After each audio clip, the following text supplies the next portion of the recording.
Servitulo Wakaiki! It means, welcome everybody! As usual, new road trip again. Sorry naman at medyo malat ako dahil may sipon ang lola nyo. Today, we are going to Yoensu dahil nagkaroon kami ng chance para makapag-check-in sa hotel. Bago kami magpunta sa hotel, dumaan muna kami dito sa Philippine Supermarket dito sa Yoensu. Or in Finnish, it's Philippinilainen Ruoka Kaupa. Ayan, marami silang Philippine products, kaya nakakamiss mag-grocery sa mga Filipino store. Since malayo nga kami sa city, ang hirap humanap ng mga Filipino products. So, swerte na lang at napadaan kami rito. Ito pala yung mga napamili namin.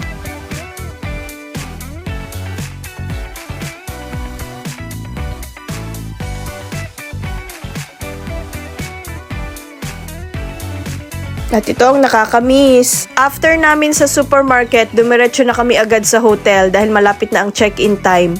Nandito kami ngayon sa Original Sokos Hotel Kimmel in Yoensu. Ayan, magche-check-in na tayo. Let's go! Lakad ako ng lakad dyan. Sinusundan ako ng mga kids kasi hindi namin makita kung nasan yung entrance. Naikot na namin yung buong hotel. Yun pala, nando lang sa kabilang pintuan nung pinasukan namin kanina. Hay nako.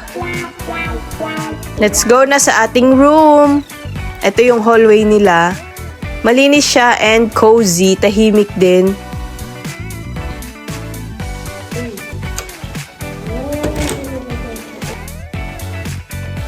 Tara, tayo na mag-hotel tour. Char, kala mo naman talaga, vloggerist. This room is only for 2 persons lang talaga. So, pinilit ko lang yung reception na gawing na 4 persons kami dahil nga wala nang ibang available room and wala na rin kaming ibang time para makapunta rito. This is the view of our room. Okay na yan kahit nasa likod kami, carry na. Ang importante naman, kaya kami nagpunta rito para just to relax and para makapag-enjoy yung mga kids. Ito pala yung bathroom. Maliit lang naman yung bathroom kasi nga good for 2 persons lang. Okay na yan? Kesa wala, diba? Relax muna kami kasi bukas pa ang spa. Hindi kami makapag-spa today dahil hindi na allowed ng mga kids 6 PM onwards. So, dito muna kami nagstay sa room. Then, lumabas kami and naglakad-lakad sa area. Nagpunta muna kami sa city. Then, naghanap kami ng makakainan dahil gutom na ang mga minions ko. Char. So, dito kami napunta sa Are You Hungry Restaurant. Yun ang name ng kanilang restaurant. Let's try. Buffet siya and meron siyang a la carte orders. Ayan yung mga food nila. Nagustuhan naman ng mga kids and masarap naman siya. Tinry ko din itong liempo na may noodles.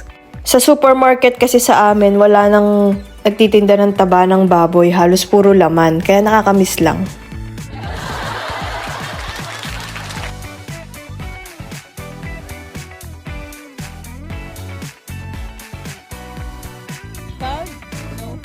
After namin kumain, of course, syempre hindi mawawala ang paghahanap namin ng mga cans. Can is life.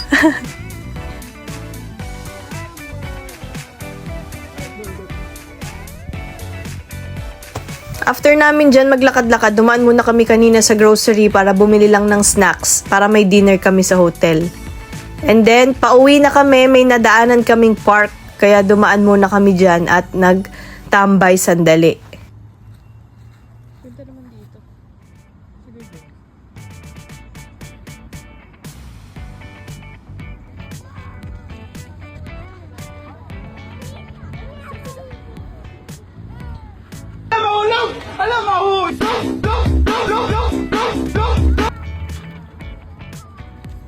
Ayan, as usual, ang anak ko maganda, gustong umakyat dyan sa hagdan na umiikot, kaya tinawag na ang kuya niya at humingi ng tulong. Hey.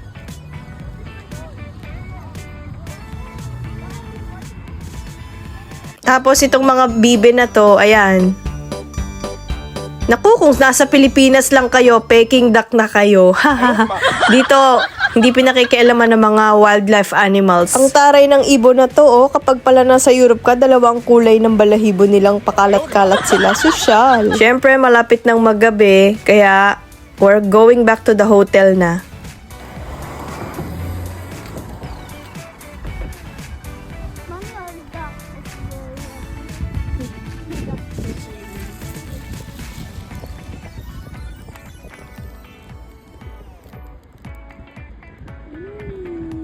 Nagpicture muna kami ng aking asawa sa gabi habang tulog ang mga kids. Maaga kami gumising para makapag-walking sa area sa likod ng hotel and para makauna kami sa breakfast, syempre.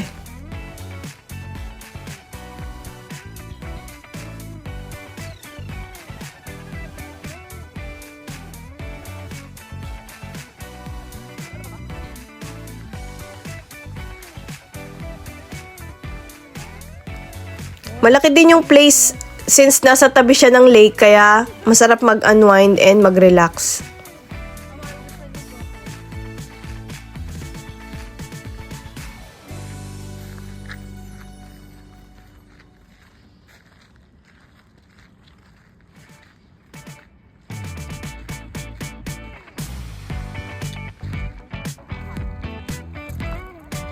So, time check, it's 7:25. 7:30 a.m. mag-open na yung breakfast. Kaya pupunta na kami doon.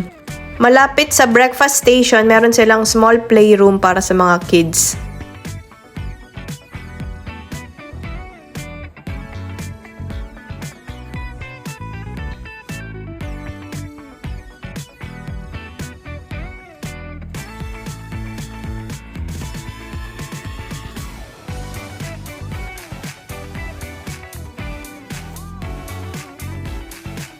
Kain muna kaming breakfast, BRB.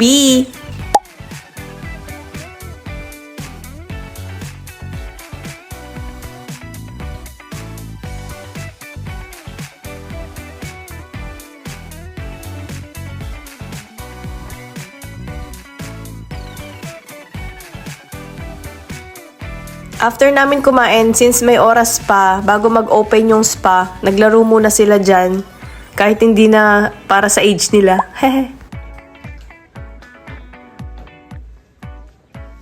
Yan, katapat lang niya yung breakfast. Papunta na kami sa spa. Let's go!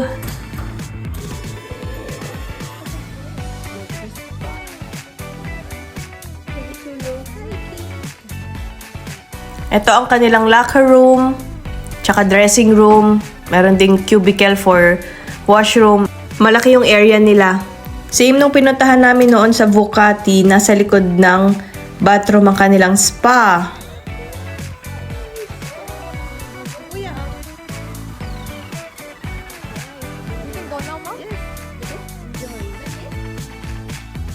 Meron silang dalawang warm jacuzzis.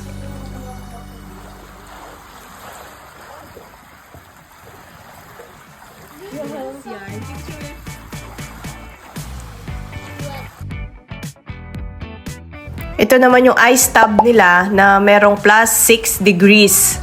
So, after mo mag-sauna or mag-steam, dito ka didiretso para lumublob. Sobrang lamig!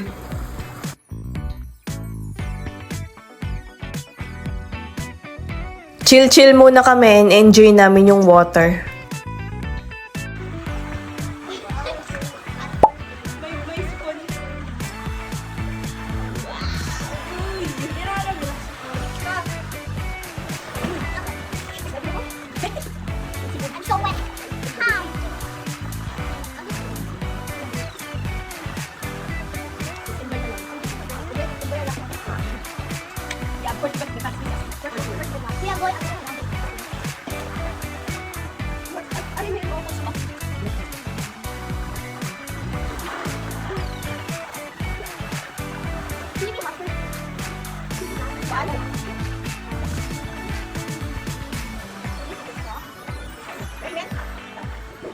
Ito naman yung kanilang sauna.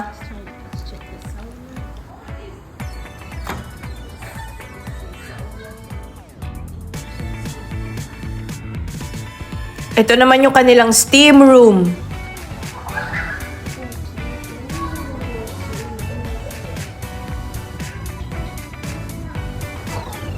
Then dito sa side, meron silang pang food spa.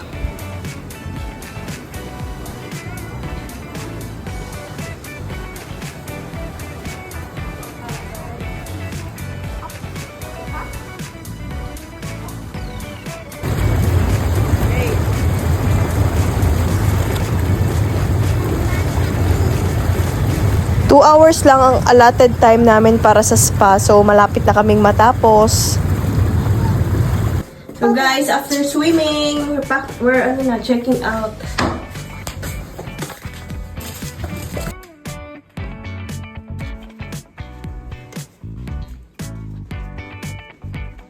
Bye-bye na po. Thank you. Yeah. Good.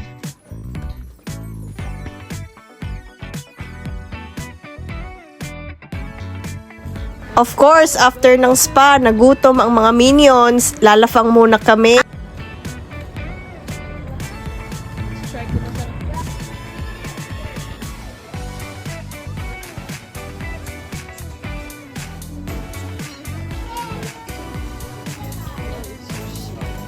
This is a Japanese buffet restaurant and in fairness, masarap din ang food.